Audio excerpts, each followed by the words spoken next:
ಇರಾನ್ನಲ್ಲಿ ಸರ್ಕಾರದ ವಿರುದ್ಧ ತೀವ್ರಗೊಳ್ತಾ ಇದೆ ಪ್ರತಿಭಟನೆ. ತಕ್ಷಣ ಇರಾನ್ ತೊರೆಯಿರಿ ಅಂತ ಹೇಳಿ ಭಾರತೀಯರಿಗೆ ಸಲಹೆ ಕೂಡ ನೀಡಿದ್ದಾರೆ. ಭಾರತೀಯ ವಿದೇಶಾಂಗ ಇಲಾಖೆಯಿಂದ, ವಿದೇಶಾಂಗ ಸಚಿವಾಲಯದಿಂದ ಈ ಸಲಹೆಯನ್ನ ನೀಡಲಾಗಿದೆ.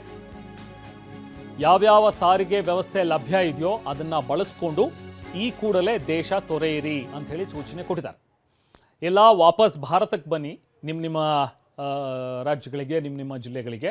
ಇಲ್ಲ ಅಂತ ಹೇಳಿದ್ರೆ ಅಕ್ಕಪಕ್ಕದ ದೇಶಗಳು ಯಾವುದು ಸೇಫ್ ಇದೆ ಅಂತ ಹೇಳಿ ನಿಮ್ಗೆ ಅನ್ಸುತ್ತೋ ಅಥವಾ ನಿಮಗೆ ಎಲ್ಲಿ ಹೋಗಬಹುದು ಅನ್ನುವಂಥದ್ದು ಇರುತ್ತೋ ಅಲ್ಲಿಗೆ ನೀವು ಹೋಗಿ ಅನ್ನುವಂಥದ್ರ ಬಗ್ಗೆ ಹೇಳಿದ್ದಾರೆ. ಜೊತೆಗೆ ಇನ್ನೇನಾದ್ರು ಅಲ್ಲೇ ಇರಬೇಕಾದಂಥ ಒಂದು ಪರಿಸ್ಥಿತಿ ಬಂದರೆ ದಯವಿಟ್ಟು ಎಲ್ಲರೂ ಮನೆಯಲ್ಲೇ ಇರಿ, ಅಗತ್ಯ ಇಲ್ಲದಂಥ ಒಂದು ಪ್ರಯಾಣವನ್ನು ಯಾರೂ ಮಾಡಕ್ಕೆ ಹೋಗಬೇಡಿ ಅಂಥೇಳಿ ಟೆಹರಾನ್ನಲ್ಲಿರುವಂತಹ ಭಾರತೀಯ ರಾಯಭಾರ ಕಚೇರಿ ಸೂಚನೆಯನ್ನು ಕೊಟ್ಟಿದೆ.